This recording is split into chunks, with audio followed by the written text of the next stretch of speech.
എറണാകുളം മൂവാറ്റുപുഴയിൽ ലഹരി മാഫിയ വ്യാപാര സ്ഥാപനത്തിന് തീയിട്ടു.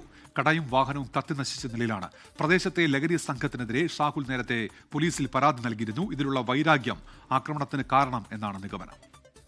ഞാൻ മനസ്സിലാക്കുന്നത് രജിസ്റ്റർ ചെയ്ത കേസ് നോൺ ബെയിലബിൾ ആയിട്ടാണ് കേസ് രജിസ്റ്റർ ചെയ്തത്. ഈ രജിസ്റ്റർ ചെയ്ത കേസിലെ പ്രതി ആനിക്കാട് പ്രദേശത്ത് മുഴുവനും അദ്ദേഹം പകൽ വെളിച്ചത്തിൽ വളരെ മാന്യനായി നടക്കുന്നു.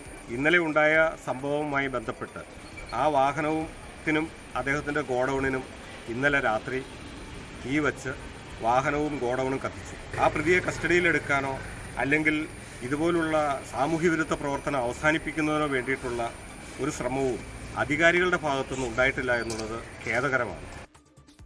ലാൽ കൃഷ്ണൻ ഇപ്പോൾ വിവരങ്ങളുമായി ചേരുന്നുണ്ട്. ലാൽ, ഇതെന്താണ് സംഭവിച്ചത്? ലാൽ, കഴിഞ്ഞ മാസം 30-ാം തീയതിയാണ് ഈ കടയുടെ ഉടമയായ ഷാഹുൽ പോലീസിൽ ആ ഭാഗത്തുള്ള ആളുകളുടെ ഒരു ലഹരി ഉപയോഗവുമായി ബന്ധപ്പെട്ടുകൊണ്ട് ഒരു സംഘം അവിടെ വന്ന് ലഹരി ഉപയോഗിക്കുന്നുണ്ട് എന്ന കാര്യം മൂവാറ്റുപുഴ പോലീസിൽ പരാതിയായി നൽകുന്നത്. മൂവാറ്റുപുഴ ആനിക്കാട് ചിറപ്പടിയിലാണ് ഷാഹുലിൻ്റെ ഈ വ്യാപാര സ്ഥാപനമുള്ളത്. അത് ഒരു കോഴി ഇറച്ചി വിൽക്കുന്ന കടയും അതോട് ചേർന്നുള്ള ആക്രി കടയും ചേർന്നുള്ള പ്രദേശമാണ്. ഈ കടയ്ക്കാണ് പുലർച്ചയോടുകൂടി തീയിട്ടത്. പുലർച്ചെ ഒരു സംഘമെത്തി തീയിടുകയായിരുന്നു എന്നുള്ളതാണ് നമുക്ക് കിട്ടുന്ന വിവരം.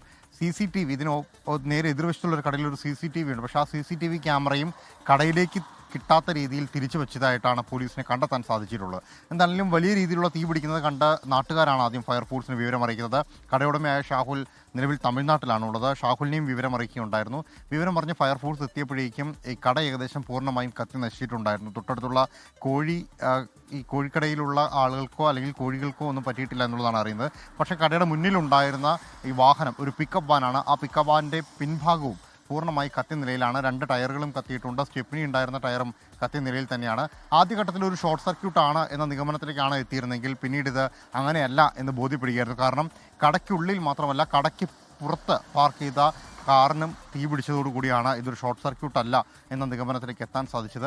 സംഭവവുമായി ബന്ധപ്പെട്ട് വിശദമായ അന്വേഷണം നടത്തണമെന്നുള്ളത് തന്നെയാണ് ആവശ്യം. പ്രത്യേകിച്ച് ഈ ലഹരി മാഫിയ പ്രവർത്തനങ്ങൾക്കെതിരെ ഇത്ര അധികം പരാതി നൽകിയിട്ടും ആ പരാതി ഗൗനിക്കാതെ പോലീസ് ഇരിക്കുന്നു എന്നൊരു ആരോപണം കൂടി നിൽക്കുന്നുണ്ട്. മാത്രമല്ല ഈ സംഘത്തെ പിടികൂടാനോ ഇവരെക്കുറിച്ച് അന്വേഷിക്കാനോ പോലീസ് തയ്യാറാകുന്നില്ല എന്നൊരു ആക്ഷേപം കൂടി നിലനിൽക്കുന്നുണ്ട്.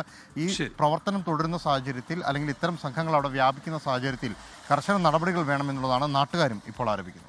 ശരി, ലാൽ കൃഷ്ണനാണ് തൊടുപുഴയിൽ നിന്ന് വിവരങ്ങൾ നൽകുന്നത്. ലോകത്തെവിടെയായാലും ഏത് സമയത്തും 24 വാർത്തകളും ഓഗ്മെന്റഡ് റിയാലിറ്റി പാക്കേജുകളും എക്സ്പ്ലെയിനറുകളും വിശദമായി കാണാൻ ഞങ്ങളുടെ YouTube ചാനൽ നിങ്ങൾക്ക് സബ്സ്ക്രൈബ് ചെയ്യാം.